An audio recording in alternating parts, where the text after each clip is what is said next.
नमस्कार, मैं हूं प्रीति रघुनंदन।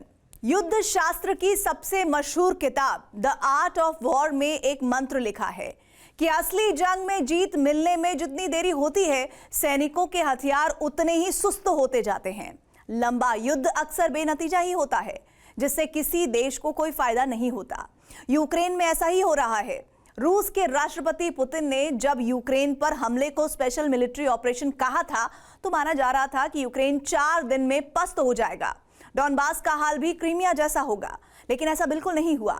रूस ने यूक्रेन पर हमले को युद्ध क्यों नहीं माना? इससे पहले मिलिट्री ऑपरेशन या मिलिट्री एक्शन के नाम पर जो अघोषित युद्ध हुए, उनका नतीजा क्या निकला? इतिहास के पन्नों से यूक्रेन युद्ध के भविष्य की झलक दिखाने के लिए हमने बनाई है ये special tele series 500 days war of west, जिसके पहले एपिसोड में देखिए जंग में फंसे यूक्रेन का हाल, दलदल, road block to remedies.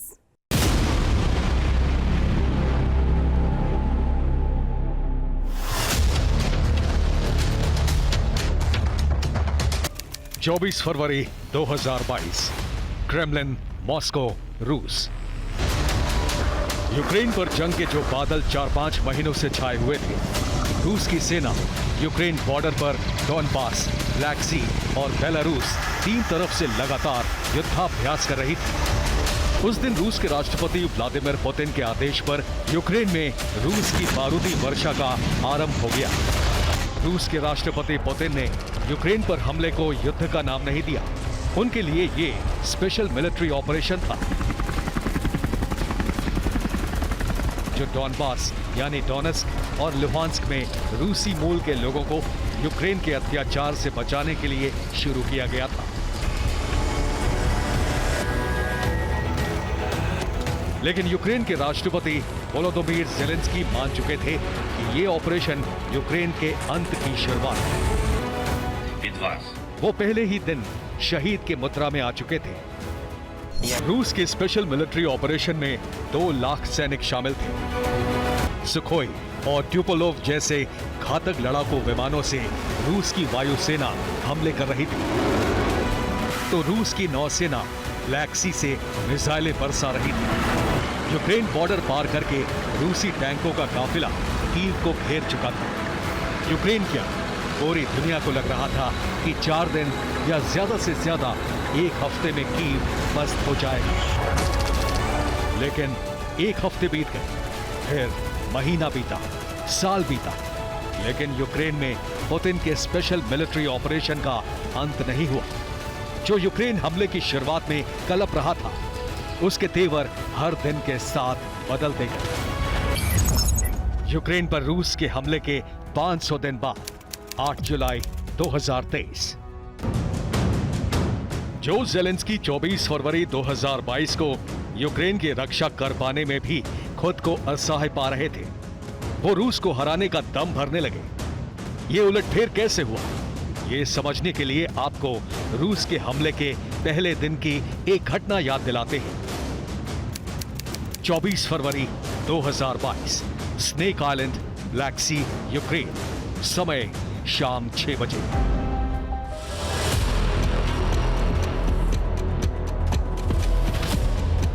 Special military operation के पहले दिन रूसी नौसेना के एक जहाज ने ब्लैक सी में यूक्रेन के स्नेक आइलैंड पर हमला किया। 1 वर्ग किलोमीटर से भी कम क्षेत्रफल वाले इस टापू पर तैनात यूक्रेन के सैनिकों ने रूसी नौसेना से सरेंडर करने को कहा, तो जवाब में रोमन ह्रिबोव नाम के यूक्रेनी सैनिक ने गाली देते हुए कहा, रूसी युद्धपोत भाड़ में जाओ।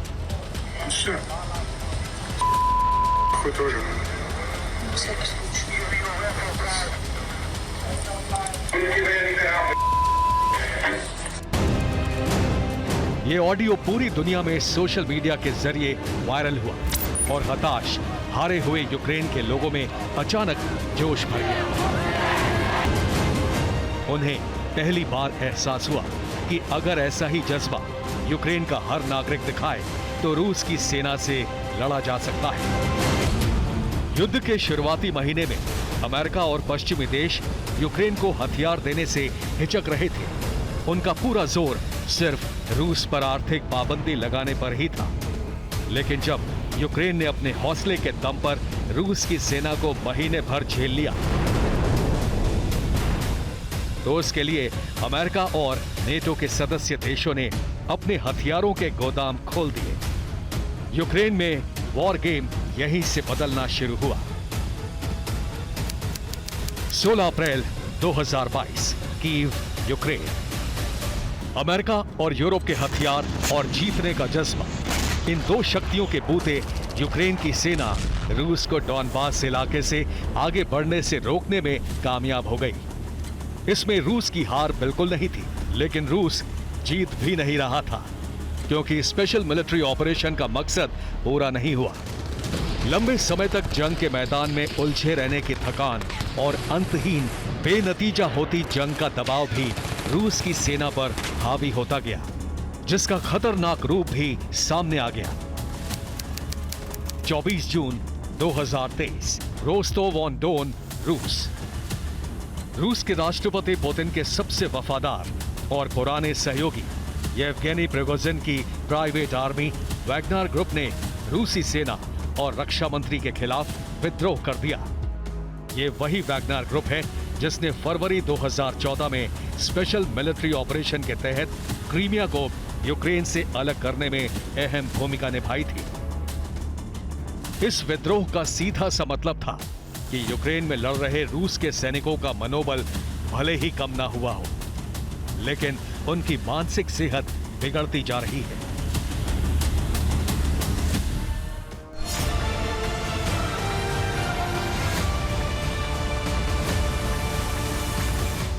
दूसरे विश्व युद्ध के बाद अमेरिका ने अपनी जमीन पर कोई जंग नहीं लड़ी, लेकिन दुनिया में जहां भी सैन्य टकराव हुआ वहां अमेरिका ने अपनी टांग जरूर अड़ाई। अमेरिका भी युद्ध को मिलिट्री एक्शन या स्पेशल ऑपरेशन ही बताता रहा। यह सिलसिला 1950 में कोरियन वॉर से शुरू हुआ। 3 साल में पूरी ताकत झोंकने के बाद भी अमेरिका जो चाहता था वो नहीं हुआ। एक अंतहीन युद्ध से बाहर निकलने के लिए अमेरिका ने जो दांव चला, उसी पर देखिए हमारी टेली सीरीज का यह episode, Mula, the lingering flames.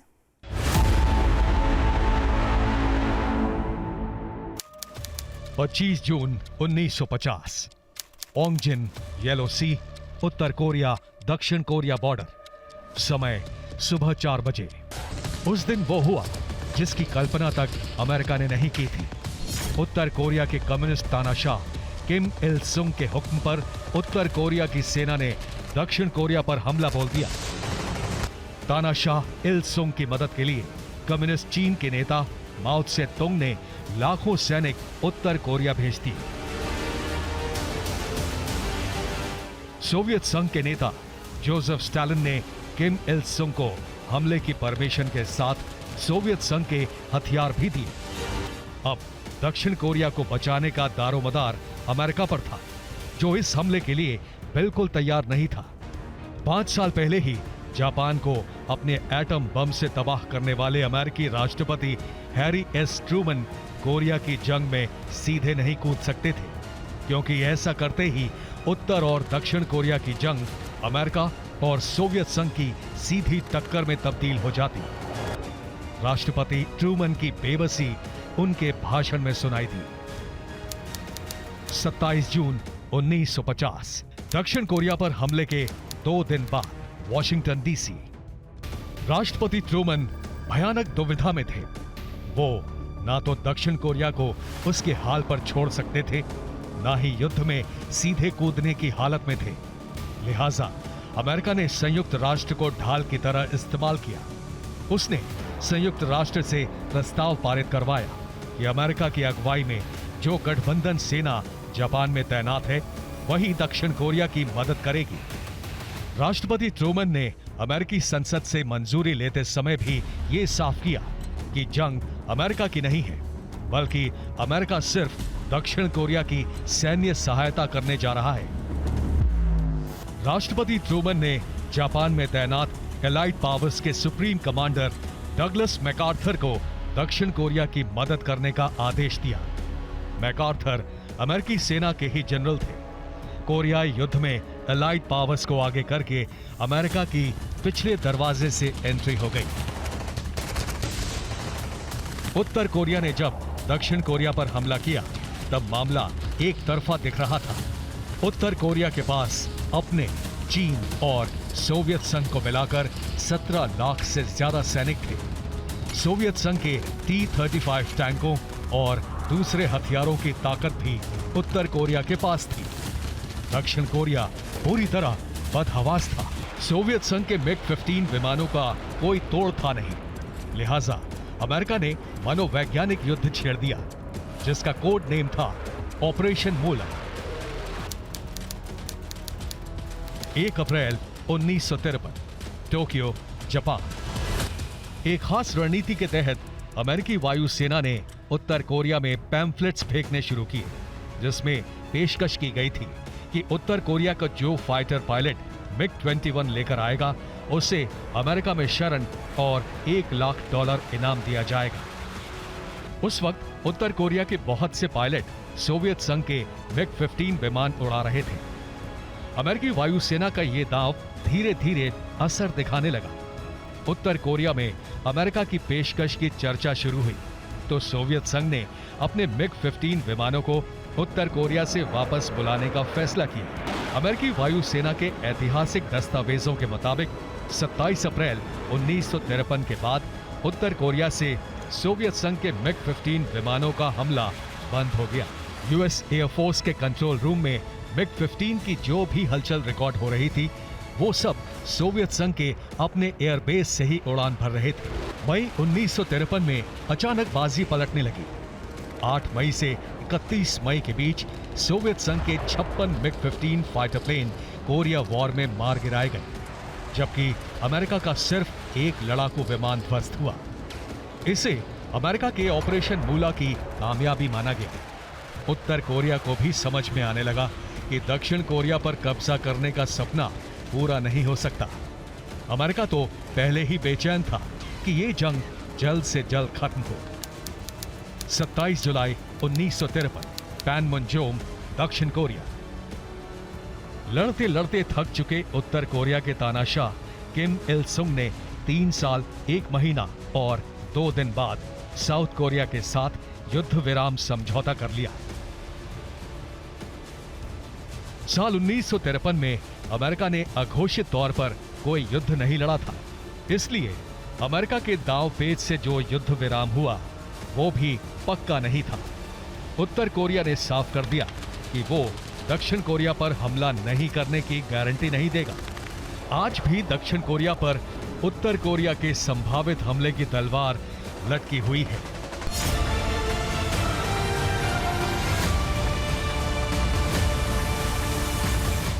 America के राष्ट्रपति हैरी एस ट्रूमैन की रणनीति कोरिया वॉर में फेल हो गई, लेकिन उनकी बनाई विदेश नीति नहीं बदली। ये राष्ट्रपति ट्रूमैन की ही विदेश नीति थी कि जहां भी कम्युनिज्म और तानाशाही होगी वहां अमेरिका लोकतंत्र बहाल करने के लिए कुछ भी करेगा। सोवियत संघ के साथ कोल्ड वॉर की वजह अमेरिका की यही नीति थी। दक्षिण कोरिया में अमेरिका का सैन्य दखल भी ट्रूमैन डॉक्ट्रिन का नतीजा था, लेकिन कोरियन वॉर में फजीहत के बाद भी अमेरिका ने कोई सबक नहीं सीखा। अमेरिका की सैन्य ताकत पर सबसे बड़ा दाग देखिए टेली सीरीज का ये episode, tiger an epic escape.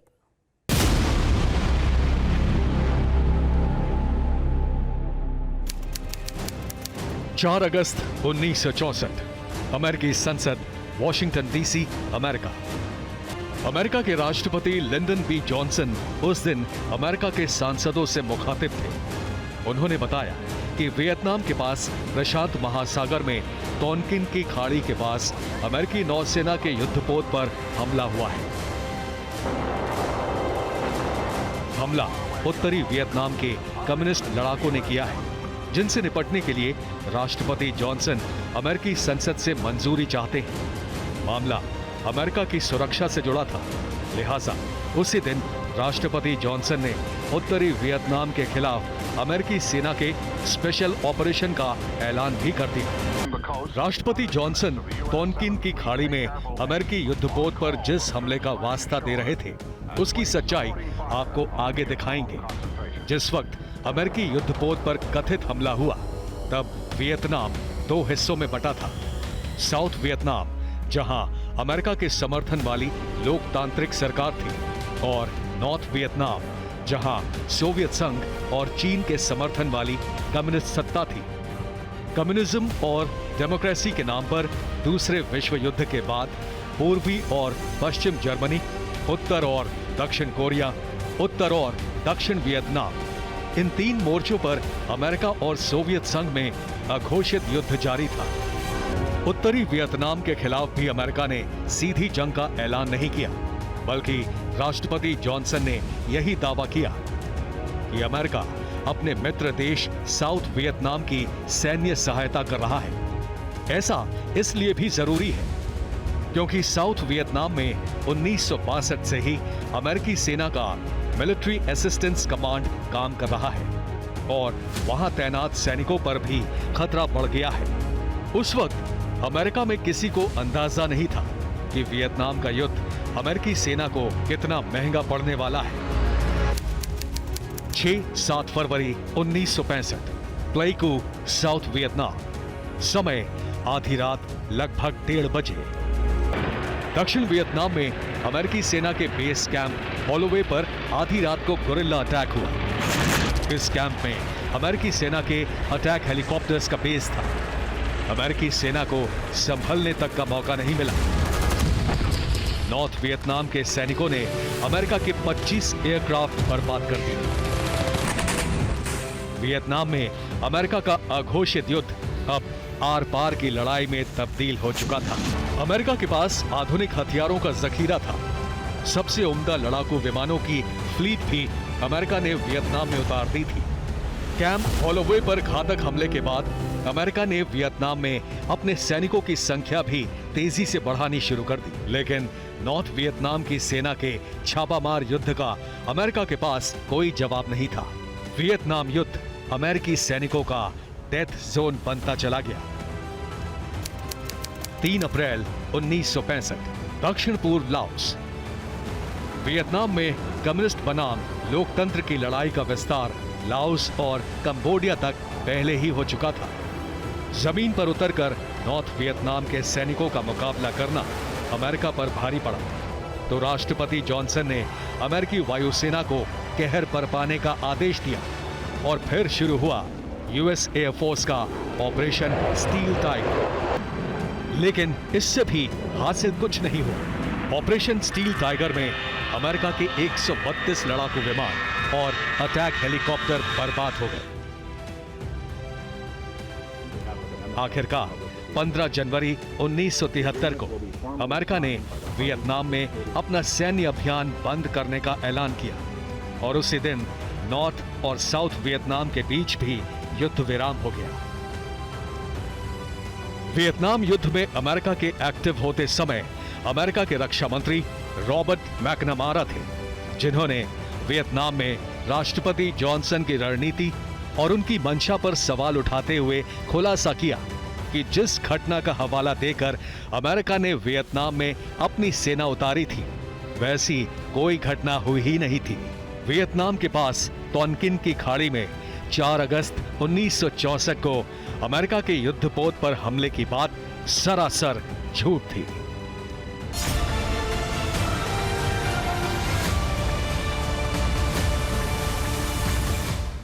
बिना तैयारी किए मिलिट्री ऑपरेशन का नतीजा क्या होता है, ये कोरिया और वियतनाम युद्ध में पूरी दुनिया देख चुकी थी। फिर भी अमेरिका को अपनी सैन्य ताकत की नुमाइश का चस्का लग चुका था। बेनतीजा युद्ध में भी अमेरिका का फायदा था कि उसे हथियार का बाजार मिल रहा था। दूसरे देशों के खजाने पर भी नजर थी। अमेरिका की रणनीति ने कैसे एक देश को तानाशाही से बचाने के नाम पर अंतहीन गृह युद्ध में धकेला। देखिए टेली सीरीज का ये episode, desert shield, beyond the battlefield.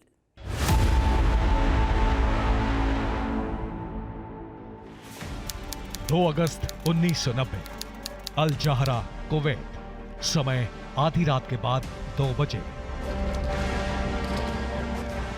Kuwait के लोग गहरी नींद में थे और इधर सद्दाम हुसैन के हुक्म पर इराकी रिपब्लिकन गार्ड्स के जवान बख्तरबंद गाड़ियों और टैंकों के साथ कुवैत की सीमा में दाखिल हो गए। मुश्किल से 12 घंटे बाद दोपहर 2 बजे तक कुवैत के तत्कालीन अमीर फहद अल अहमद के महल दसमान पैलेस पर इराकी सेना का कब्जा हो चुका था। 2 दिन बाद यानी 4 अगस्त 1990 को सद्दाम हुसैन ने कुवैत को इराक का नया सूबा घोषित कर दिया। इस लड़ाई से अमेरिका और यूरोप का कोई लेना देना नहीं था। इसका सीधा असर अरब देशों पर पड़ रहा था। ऐसे मामलों में शांति बहाली और कार्रवाई करने के लिए ही दूसरे विश्व युद्ध के बाद संयुक्त राष्ट्र नाम की संस्था बनी। कुवैत पर इराक के कब्जे का मामला संयुक्त राष्ट्र सुरक्षा परिषद में पहुंचा। कई दौर की बैठक के बाद संयुक्त राष्ट्र सुरक्षा परिषद ने इराक के लिए आखिरी चेतावनी जारी कर दी। 29 नवंबर 1990 संयुक्त राष्ट्र, न्यूयॉर्क, अमेरिका। संयुक्त राष्ट्र ने इराक के तानाशाह सद्दाम हुसैन को वार्निंग दी कि अगर 15 जनवरी 1991 तक इराकी फौज कुवैत से वापस नहीं लौटी तो इराक के खिलाफ संयुक्त राष्ट्र सैन्य कार्रवाई करेगा। गौर कीजिए, कुवैत में संयुक्त राष्ट्र को सैन्य कार्रवाई करनी थी, लेकिन संयुक्त राष्ट्र के अल्टीमेटम की मियाद खत्म होने से 3 दिन पहले ही अमेरिका एक्शन में आ गया। 12 जनवरी 1991 अमेरिकी संसद, वॉशिंगटन डीसी, अमेरिका। ये जंग अमेरिका की नहीं थी बल्कि संयुक्त राष्ट्र की थी। लिहाजा अमेरिकी सांसदों का ही एक बड़ा गुट इराक में अमेरिकी फौज उतारने के लिए तैयार नहीं था। अमेरिकी सांसदों के बड़े पैमाने पर विरोध के बावजूद राष्ट्रपति बुश सीनियर ने इराक में सैन्य कार्रवाई की मंजूरी हासिल कर ली। इसकी तैयारी अमेरिका ने कुवैत पर इराक के हमले के 1 हफ्ते बाद ही कर ली थी। 8 अगस्त 1990 को अमेरिका ने ऑपरेशन डेजर्ट शील्ड के तहत अपने 3 युद्धपोत और लगभग 2 लाख सैनिकों को फारस की खाड़ी में तैनात कर दिया था। 16 जनवरी 1991 white house, Washington DC, America. 24 फरवरी 1991 अल जहरा, कुवैत। 1 महीना 9 दिन के घमासान के बाद कुवैत से इराकी सेना पस्त हो चुकी थी। कुवैती सैनिक अपने देश लौटने लगे। 3 मार्च 1991 को सद्दाम हुसैन ने संयुक्त राष्ट्र की तमाम शर्तें मानते हुए सीज फायर का ऐलान किया। इस जंग में इराक के लगभग 50,000 और अमेरिका के 250 से ज्यादा सैनिक मारे गए। अमेरिका और सहयोगी देशों के 2.5 दर्जन टैंक और 75 फाइटर प्लेन भी बर्बाद हुए। तो अमेरिका में यह सवाल फिर गूंजा कि इराक में ऑपरेशन डेजर्ट शील्ड और ऑपरेशन डेजर्ट स्टॉर्म की जरूरत क्या थी? उससे अमेरिका को क्या हासिल हुआ?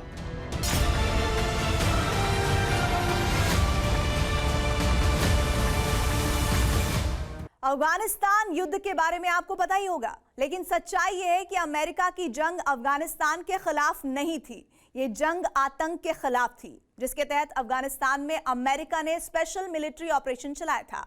वो भी अकेले नहीं, बल्कि ब्रिटेन, कनाडा, फ्रांस, ऑस्ट्रेलिया जैसे मित्र देशों का गठबंधन बनाकर आतंक के खिलाफ अंतहीन जंग की अंतरकथा। देखिए टेली सीरीज का ये episode, operation rhino, suffering in silence. 14 सितंबर 2001 अमेरिकी संसद, वॉशिंगटन डीसी, अमेरिका। अमेरिकी संसद के दोनों सदनों, हाउस ऑफ रिप्रेजेंटेटिव्स और सीनेट के सदस्यों के बीच राष्ट्रपति जॉर्ज डब्ल्यू बुश मौजूद थे।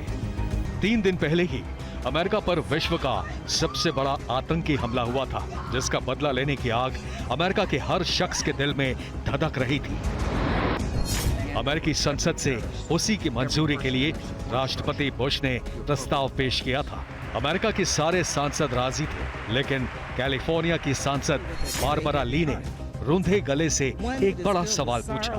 9/11 के आतंकी हमले के कुछ घंटे बाद ही अमेरिका को मालूम हो चुका था कि विमान को मिसाइल की तरह इस्तेमाल करने के पीछे अल-कायदा के सरगना ओसामा बिन लादेन का दिमाग है। उसका ठिकाना भी मालूम था कि वो अफगानिस्तान में है, लेकिन एक आतंकी संगठन से बदला लेने के लिए किसी देश के साथ युद्ध लड़ने का कोई तुक नहीं था। इसलिए एक हफ्ते बाद राष्ट्रपति बुश ने अमेरिकी संसद में साफ किया कि ये जंग अफगानिस्तान के खिलाफ नहीं बल्कि आतंक के विरुद्ध होगी। 9/11 आतंकी हमले के 17 दिन बाद 7 अक्टूबर 2001 ऑपरेशन राइनो, यही नाम था अफगानिस्तान में अमेरिकी सेना के पहले एक्शन का। इस बीच अमेरिका ने एक और चाल चली। राष्ट्रपति बुश ने अमेरिका के बदले की कार्रवाई को इंटरनेशनल ऑपरेशन बनाते हुए ब्रिटेन, फ्रांस, कनाडा और ऑस्ट्रेलिया को भी आतंक के खिलाफ अपने युद्ध का साथी बना लिया। उस वक्त अमेरिका को अंदाजा नहीं था कि ये जंग उसके आधुनिक हथियारों और आर्थिक शक्ति को दीमक की तरह चाट जाएगी। हालांकि इसकी आहट 2 महीने के अंदर ही मिलने लगी, जिसे अमेरिका समझ नहीं पाया। 5 जनवरी 2002, ओंटारियो, कैलिफोर्निया, अमेरिका। अफगानिस्तान में आतंक के खिलाफ जंग में अमेरिका का पहला सैनिक मारा जा चुका था, जिसे श्रद्धांजलि देते समय राष्ट्रपति बुश ने ऐलान किया कि अच्छाई और बुराई की इस जंग में बहुत जल्द अच्छाई की ही जीत होगी। सारे हथियार उतार कर भी अमेरिका इस जंग को जीत नहीं पाया। जो जंग अल कायदा के खिलाफ शुरू हुई थी, वो धीरे धीरे तालिबान के खिलाफ जंग में तब्दील हो गई। 19 साल, 11 महीने और 16 दिन तक अफगानिस्तान में आतंक से जंग लड़ने के बाद अमेरिका और उसके सहयोगी देशों ने मान लिया कि उनकी जीत संभव नहीं है। इस दौरान जंग में अमेरिका की लगभग $5 ट्रिलियन की रकम खर्च हो गई। अफगानिस्तान में अमेरिकी गठबंधन की सेना के 3600 से ज्यादा जवान मारे गए, जिनमें लगभग 2500 सैनिक अमेरिका के थे। अफगानिस्तान में अंतहीन जंग के दलदल से बाहर निकलने का एक ही रास्ता था और वो था समझौता। अमेरिका ने तालिबान के साथ पर्दे के पीछे से डील करके अपने सैनिकों को वापस बुलाने का ऐलान किया।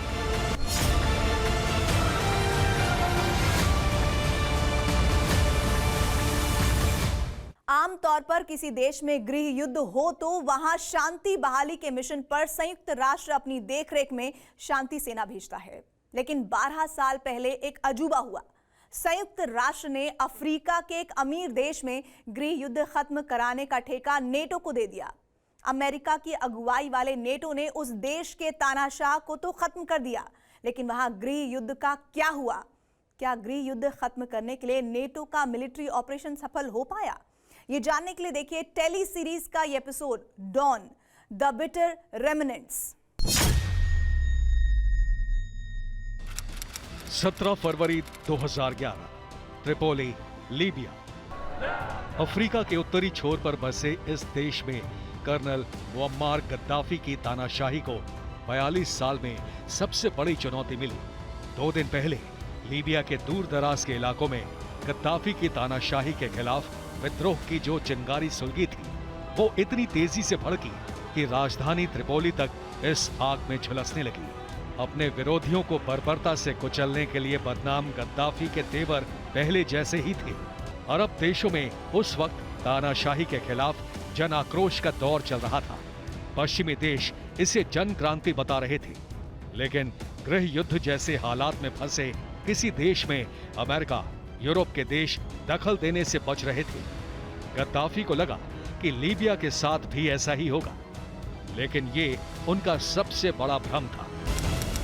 लीबिया में विद्रोह के 30 दिन बाद 17 मार्च 2011, संयुक्त राष्ट्र मुख्यालय, न्यूयॉर्क, अमेरिका। लीबिया का गृह युद्ध संयुक्त राष्ट्र सुरक्षा परिषद के सामने सबसे बड़ा मुद्दा बनकर सामने आया।